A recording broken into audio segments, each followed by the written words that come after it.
बाजरा इत्यादि को जो उन्होंने गिना ये मोटे दाने माने जाते हैं और वह बहुत महीन बन जाता है और वो पेट में ही जम जाता है।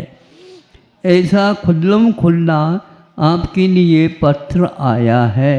भारत को भी, भारत कम से कम भी 80% गेहूँ का ही सेवन करने वाला राष्ट्र है, ऐसा कहा। अब बोलो आप, इतने सारे रोग पक्के हैं या हो जाएंगे? क्योंकि मैदा एक जहर पैदा कर देता है। कई व्यक्तियों ने इस प्रकार निकाला है मैदा, इसी प्रकार शुगर मैंने शक्कर, यह भी जहर है, सफ़ेद जहर है। इसी प्रकार नमक जो पॉलिश है और हाँ नहीं, सुनो, थायराइड के लिए विशेष रूप से इस प्रकार का नहीं, गवर्नमेंट के द्वारा जो तैयार किया गया है उसी को लेना, बाकी इसको लेओगे तो गड़बड़ होता। इस प्रकार यह भी जहर है। चावल जहर क्यों है? क्योंकि उसके ऊपर जो ललाई रहती है जो पौष्टिक रहती है और वह रोग वर्धक नहीं, रोग नाशक भी है और सभी प्रकार से वह देसी बीज है, उसको आप ले सकते हैं। लेकिन पॉलिश किया हुआ जो चावल है देखते रहते हैं, अखंड अक्षत प्राप्त, अखंड तो है लेकिन आपके लिए भीतर जाएगा वह जहर का काम करेगा। खुल्लम खुल्ला लिखा हुआ है, बताओ। इसीलिए इन चावलों को महत्व मत दो। जो पहले कैसे बनते थे? पहले मूसल के द्वारा कूट करके, हैं, लेकिन आज एकदम इधर रखो, इधर आप देख लो बिल्कुल सफ़ेद। हाँ, ऐसे सफ़ेद आप हो जाएंगे। आप ललाई आपके पास अब रहेगी नहीं। डॉक्टर लोग दिखते हैं ना यूं करके, अरे बिल्कुल सफ़ेद दिखता है यार है? ऐसा होने की नौबत आ गई। इसी प्रकार एक और है जो गाय जर्सी मानी जाती है, उसको भी सेवन नहीं करना। देसी गाय का ही ले लें, नहीं है तो भैंस का भी ले सकते हैं। लेकिन भैंस, उसके दूध में भी बहुत इस प्रकार की क्षमता शक्ति विद्यमान है। देख करके आपको करना होगा, समझ करके करना होगा। जीवन हम जी रहे हैं खाने के लिए नहीं, किंतु खाते हैं जीने के लिए।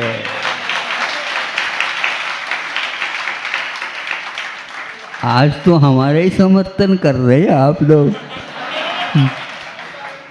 जितने बातें हम दे रहे हैं वो सारे हमारी नहीं है, हमने आपके लिए विशेष रूप से याद कर रखा है। जब आएंगे भीड़ तब हम अपने हाँ कर देंगे।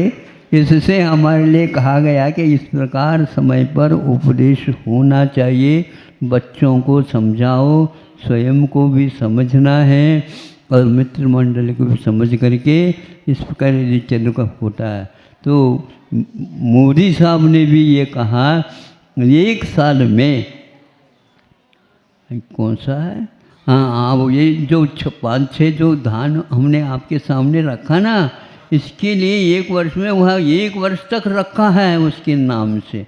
बाजरा के लिए 1 साल तक रखा, पढ़ा होगा आप लोगों ने। हाँ, 1 साल, यूँ कि वह विशेष रूप से। अब देखते हैं बाजरा कहाँ पर विशेष रूप से सेवन किया जाता है। सर्वप्रथम ज़्यादा तो हम भी पहले वहीं पर गए थे जिसको राजस्थान बोलते हैं।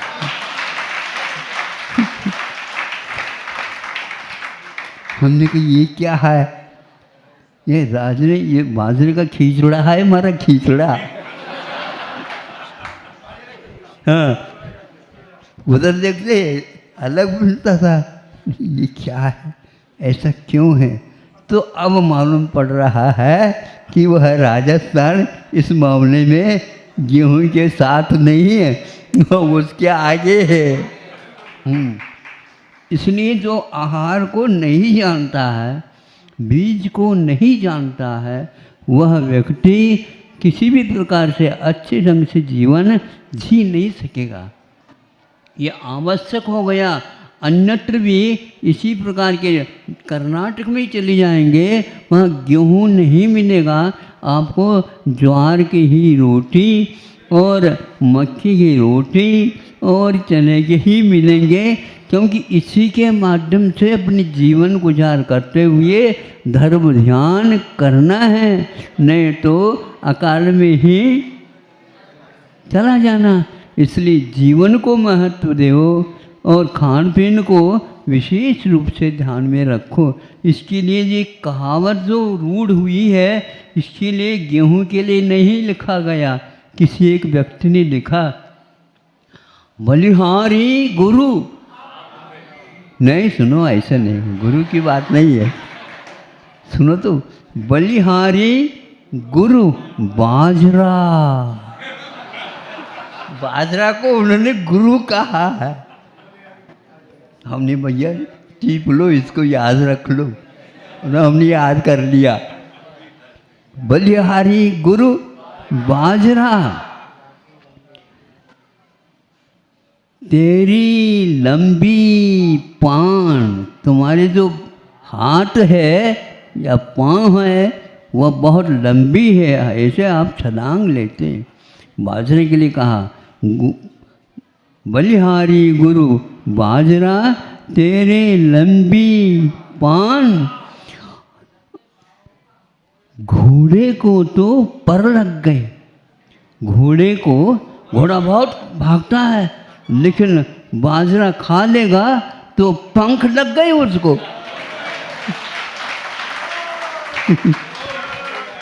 तो घोड़े को तो पर लग गए, बूढ़े हुए जवान। भारत कोशिश कर रहा है, कश्मीर वाले भी बरसों से इन धर्म प्रवास से दूर रहे हैं, उनको भी ये सारा भारत के इतिहास को सिखाना पढ़ाना है। आप लोग अच्छे ढंग से शासन के साथ हो जाएं तो अब सब ये काम होने वाला है। इतना ही पर्याप्त है। जो बहुत सारी और भी चीज़ें थी, लेकिन जब कभी और देख लेंगे। अहिंसा परमो। ओम नमः सिद्धेभ्यः, ओम नमः सिद्धेभ्यः।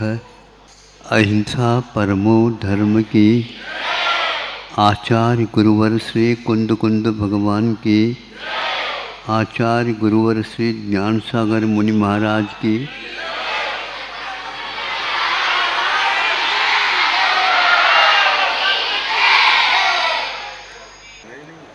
आप लोग इस बात से परिचित होंगे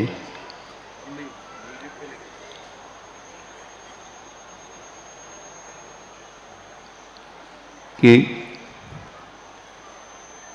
सूर्य का तपन स्वभाव भी सर्दी के दिनों में कम हो जाता है। आप लोग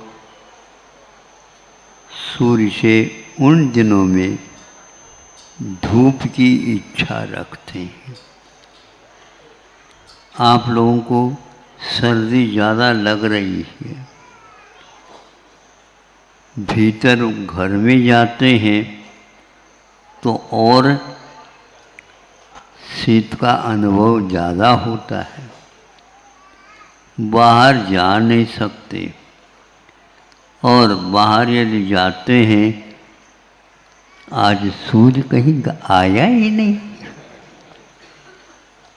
सूर्य तो आया है, समय पर आया है, किंतु सूर्य के प्रताप को भी कोहरा अपने प्रताप से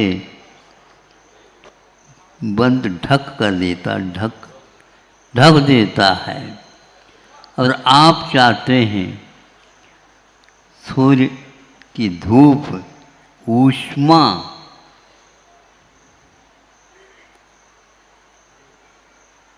कोहरा भी है, किंतु वह भी अपना प्रताप दिखा रहा है।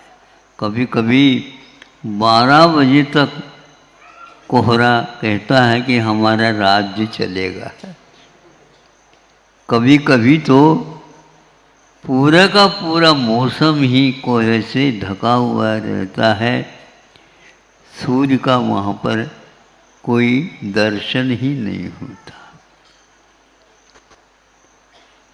तो सूर्य को भी बदले में आप कुछ चाहते हैं क्या? नहीं, क्योंकि वह एक प्रकार से जड़ है और वह विमान घूमता रहता, ग्रह वह घूमता रहता है। अब वही जब सर्दी के बाद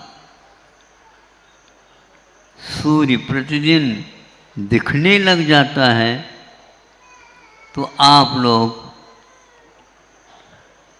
उन दिनों, गर्मी के दिनों में भी सूर्य को देखना नहीं चाहते।